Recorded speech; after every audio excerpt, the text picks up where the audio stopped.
প্রিয় ভিউয়ার্স, আসসালামু আলাইকুম। আশা করি সবাই সুস্থ আছেন, ভালো আছেন। আসলে অনেকদিন পরে আবার একটি নতুন ভিডিও নিয়ে আপনাদের মাঝে হাজির হয়েছি। আর ভিডিওটির বিষয়বস্তু হলো আমি আমার এই যে পতিত ঘেরে যেখানে কিছুই চাষ হতো না গাছ ছিল, সেখানে আমি কিছু মিষ্টি কুমার গাছের বীজ থেকে চারা করে সেই চারাগুলো আমি রোপণ করব। আর ইদানিং আমার চ্যানেলে একটু ভিডিও কম আপলোড করা হয়, কারণ আমি সময় পাচ্ছি না গাছ লাগানোর। আর আমি বিশেষ করে এখন বেশিরভাগ গাছই আমার বাড়ির আশেপাশে যেগুলো আছে রাতে কাজ করি, তার জন্য ভিডিও করা হয় না। তাই আমি আসলে আমি আন্তরিকভাবে সবার কাছে দুঃখ প্রকাশ করি। আসুন ভিউয়ার্স, দেখুন আমি কিভাবে আমার মিষ্টি কুমার গাছগুলোকে লাগাই। জায়গাটা আমি আগে থেকে তৈরি করে রেখেছিলাম, আর এখন আমি শুধু গাছটা লাগিয়ে যাচ্ছি। এই দেখুন, এখানে শুধু মাটি দেওয়া হয়েছে, আর পরবর্তীতে কিছু জৈব সার দেওয়া হবে। এটা হাইব্রিড জাতের আপনার সেই কোম্পানির বীজ থেকে তৈরি কিছু চারা। কাজের ব্যস্ততায় আমার গাছের যত্ন একটু কমে গেছে, অবশ্যই এটা মানতে হবে। আর আমার গাছের দিকে তাকালেও বোঝা যাচ্ছে যে আমি সময়ের অভাবে ওরা দিন দিন একটু কেমন জানি হয়ে যাচ্ছে, কিন্তু কিছু করার নাই। ওগুলো আমার ঠিক রাখতে আমার দোকান আছে, দোকানগুলো সামলাই। তারপরে এই গাছগুলো আরও অনেক অনেক কাজ আছে, যার ফাঁকে কাজ আমার ঠিকই হয়, কিন্তু ভিডিও করা হয় না, যার জন্য চ্যানেলে ভিডিওগুলো আপলোড করা হয় না। আর এই যে এইদিকে দেখুন, আমি আরও অনেক গাছ লাগিয়েছি, যেগুলো হলো যে আপনার কাঁচামরিচ গাছ, আর হলো যে আপনার বোম্বাই মরিচ গাছ, বেগুন গাছ। এগুলো আমি সময়ের কারণে আমি ভিডিওতে আনতে পারিনি, আপনাদের মাঝে শেয়ার করতে পারিনি, তার জন্য আমি আবারও দুঃখ প্রকাশ করছি ব্যক্তিগতভাবে। এরপরে আপনার এই চারাটার উপরে কিছু জৈব সার প্রয়োগ করবো, আর হালকা করে পানি দিয়ে দেবো, যাতে এই গাছটি আপনার ধরে।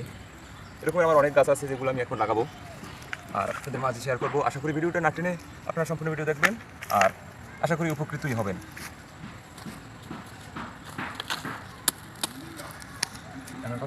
বড় মাটিগুলো একটু দূরে সরিয়ে নিচ্ছি, কারণ এদের ছোটো মাটিগুলো দিয়ে শিকড় বৃদ্ধি করতে অনেক সহজ হবে, আর গাছটা বেশ শক্তিশালীভাবে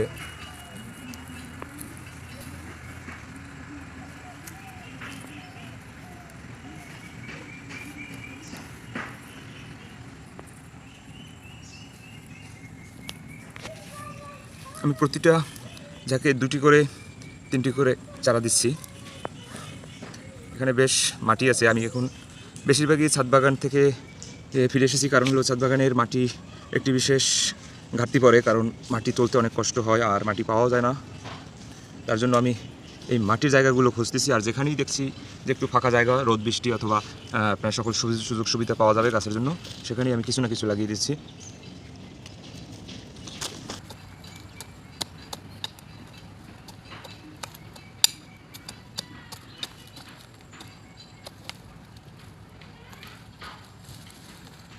বড় মাটিগুলো সরিয়ে দিচ্ছে আবার।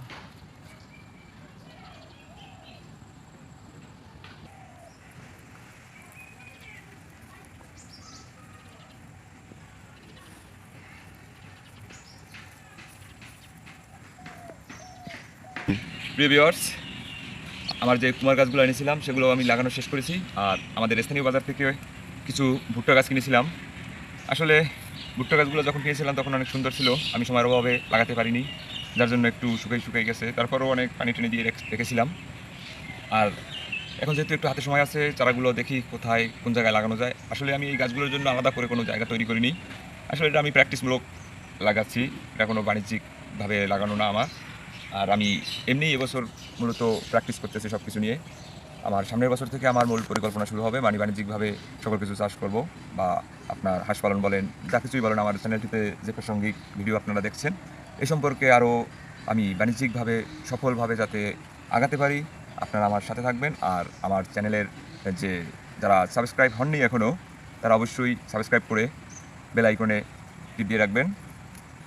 আমার ভিডিওতে যে প্রাসঙ্গিক ভিডিও গাছগুলো আমি লাগাই বা পশু প্রাণী যেগুলোই পালি, এগুলো আপনারা দেখলে অবশ্যই উপকৃত হবেন, কারণ আমি যারা নতুন আছেন তাদের জন্য খুব একটি ভালো জেনারেল নলেজ সম্পর্কে অথবা বাস্তব অভিজ্ঞতা থেকে আমি কিছু শেয়ার করি, যেগুলোয় কোনো খান্তি নাই আমার। আর এখানে কিছু লুকানো নেই, কোনো স্ক্রিপ্ট তৈরি করা নেই, ঠিক আছে?